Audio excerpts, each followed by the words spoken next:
हिंदी भाषा में उपसर्ग और प्रत्ययों से नवीन शब्द बनाए जाते हैं। पिछले पाठों में हमने उपसर्ग की चर्चा की। इस पाठ में हम प्रत्यय की चर्चा करेंगे। सबसे पहले तो ये जानना जरूरी है कि प्रत्यय किसे कहते हैं।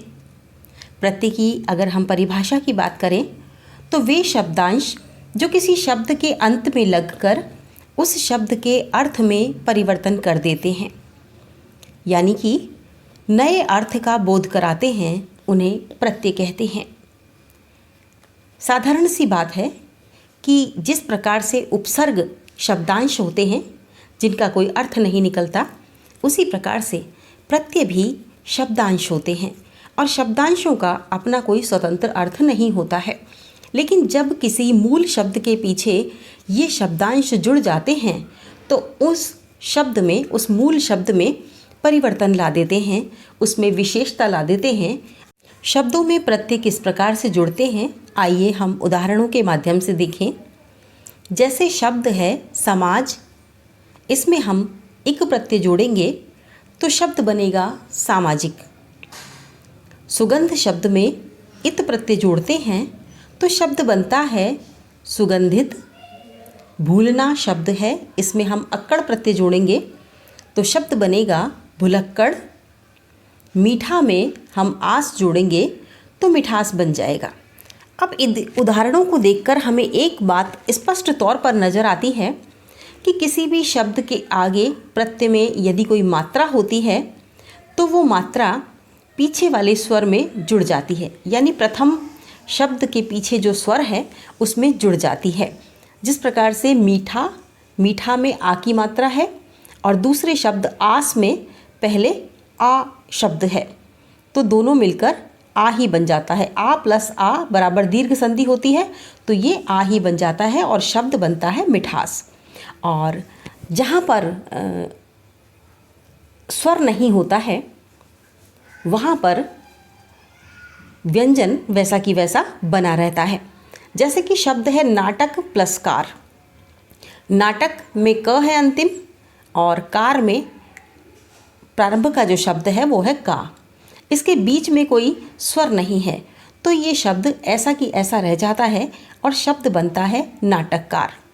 एक और उदाहरण हम देखेंगे कि किस प्रकार से जो स्वर होते हैं वो मात्रा में परिवर्तित हो जाते हैं।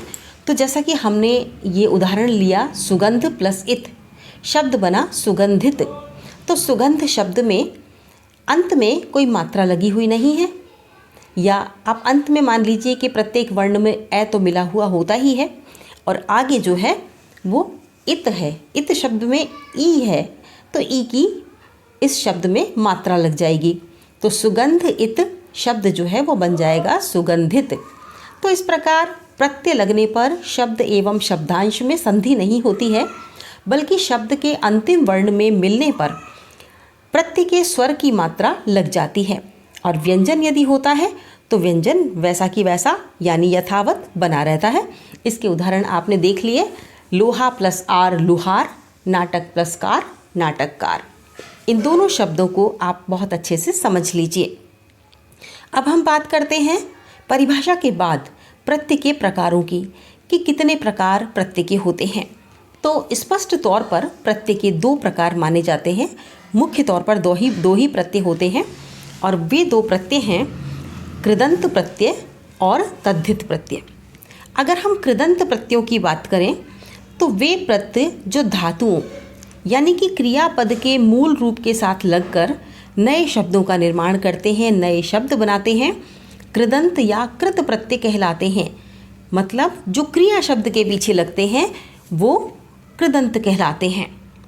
हिंदी क्रियाओं में अंतिम वर्ण ना का लोप करके शेष शब्द के साथ प्रत्यय का योग किया जाता है।